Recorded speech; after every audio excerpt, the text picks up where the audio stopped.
श्रीमद् भगवद गीता प्रथम अध्याय। धृतराष्ट्र बोले, हे संजय, धर्म भूमि कुरुक्षेत्र में एकत्रित युद्ध की इच्छा वाले मेरे और पांडु पुत्रों ने क्या किया। संजय बोले, उस समय राजा दुर्योधन ने व्यूह रचना युक्त पांडवों की सेना को देखकर और द्रोणाचार्य के पास जाकर यह वचन कहा, हे आचार्य, आपके बुद्धिमान शिष्य द्रुपद पुत्र धृष्टद्युम्न द्वारा व्यूहाकार खड़ी हुई पांडु पुत्रों की इस भारी सेना को देखिए। इस सेना में बड़े बड़े धनुषों वाले और युद्ध में भीम और अर्जुन के समान शूरवीर सात्यकी और विराट तथा महारथी राजा द्रुपद, धृष्टकेतु और चेकितान तथा बलवान काशीराज, पुरजित, कुंती भोज और मनुष्य में श्रेष्ठ शैब्य, पराक्रमी युधामन्यु तथा बलवान उत्तम मौजा, सुभद्रा पुत्र अभिमन्यु एवं द्रौपदी के पांचों पुत्र, यह सभी महारथी हैं। हे ब्राह्मण श्रेष्ठ, अपने पक्ष में जो प्रधान हैं उनको आप समझ लीजिए। आपकी जानकारी के लिए मेरी सेना के जो सेनापति हैं उनको बतलाता हूँ।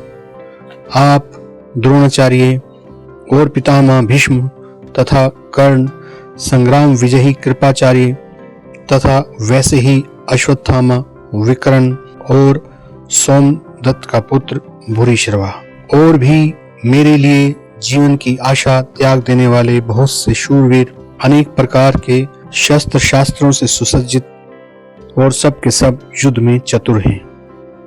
भीष्म पितामह द्वारा रक्षित हमारी वह सेना सब प्रकार से अजय है और भीम द्वारा रक्षित इन लोगों की यह सेना जीतने में सुगम है। इसलिए सब मोर्चों पर अपनी अपनी जगह स्थित रहते हुए आप लोग सभी निस्संदेह भीष्म पितामह की सब ओर से रक्षा करें। कौरवों में वृद्ध बड़े प्रतापी पितामह भीष्म ने उस दुर्योधन के हृदय में हर्ष उत्पन्न करते हुए उच्च स्वर से सिंह की दहाड़ के समान गरज कर शंख बजाया। इसके पश्चात शंख और नगाड़े तथा ढोल, मृदंग और नरसिंगे आदि बाजे एक साथ बज उठे। उनका वह शब्द बड़ा ही भयंकर हुआ।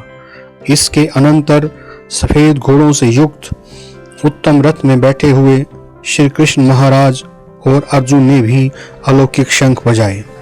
श्री कृष्ण महाराज ने पांचजन्य नामक, अर्जुन ने देवदत्त नामक और भयानक क्रम वाले भीमसेन ने पौंड्र नामक महाशंख बजाया।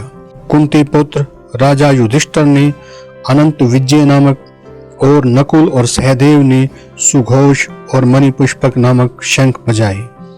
श्रेष्ठ धनुष वाले काशीराज और महारथी शिखंडी एवं धृष्टद्युम्न तथा राजा विराट और अजय सात्यकी, राजा द्रुपद एवं द्रौपदी के पांचों पुत्र और बड़ी भुजा वाले सुभद्रा पुत्र अभिमन्यु, इन सभी ने, हे राजन, सब ओर से अलग अलग शंख बजाए और उस भयानक शब्द ने आकाश और पृथ्वी को भी गुंजाते हुए धृतराष्ट्रों के अर्थात आपके पक्ष वालों के हृदय विदीर्ण कर दिए।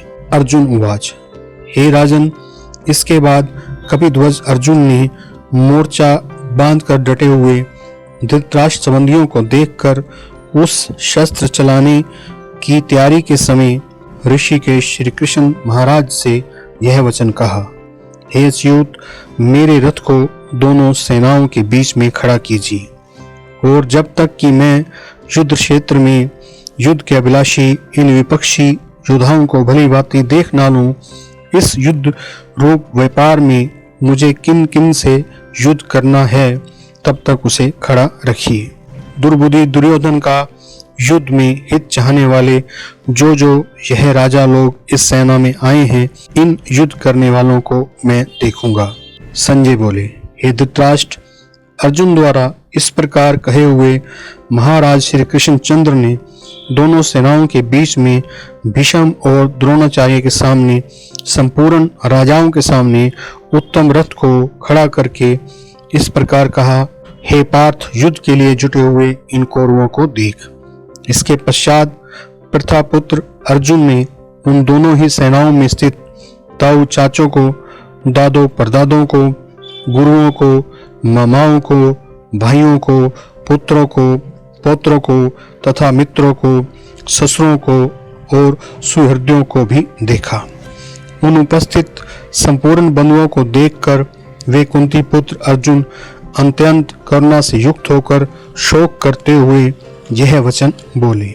अर्जुन बोले, हे कृष्ण, युद्ध क्षेत्र में डटे हुए युद्ध के अभिलाषी इस सज्जन समुदाय को देखकर मेरे अंग शिथिल हुए जा रहे हैं और मुख सूखा जा रहा है। मेरे शरीर में कंप एवं रोमांच हो रहा है।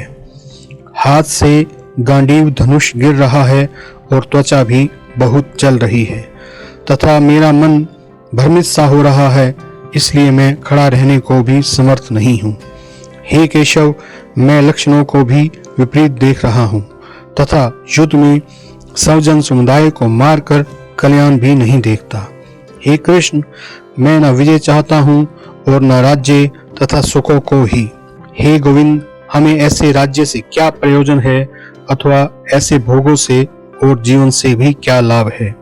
हमें जिनके लिए राज्य, भोग और सुख आदि अभिष्ट हैं, वे ही सब धन और जीवन की आशा को त्याग करके युद्ध में खड़े हैं। गुरुजन, ताऊ, चाचे, लड़के और उसी प्रकार दादे, मामे, ससुर, पौत्र, साले तथा और भी संबंधी लोग हैं।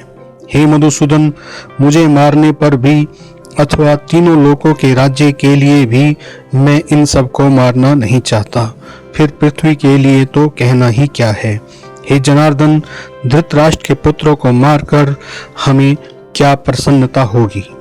इन आतताइयों को मारकर तो हमें पाप ही लगेगा।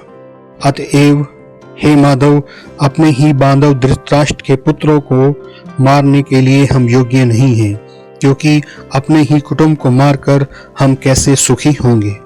यद्यपि लोभ से भ्रष्ट हुए ये लोग कुल के नाश से उत्पन्न दोष को और मित्रों से विरोध करने में पाप को नहीं देखते, तो भी हे जनार्दन, कुल के नाश से उत्पन्न दोषों को जानने वाले हम लोगों को इस पाप से हटने के लिए क्यों नहीं विचार करना चाहिए।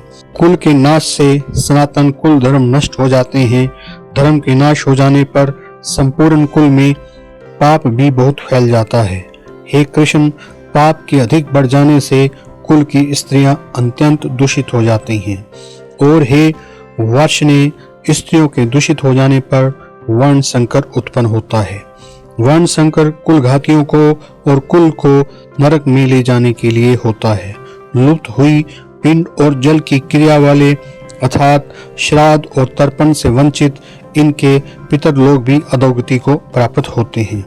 इन वर्ण संकर कारक दोषों से कुल घातियों के सनातन कुल धर्म और जाति धर्म नष्ट हो जाते हैं। हे जनार्दन, जिनका कुल धर्म नष्ट हो गया है, ऐसे मनुष्यों का अनिश्चित काल तक नरक में वास होता है, ऐसा हम सुनते आए हैं।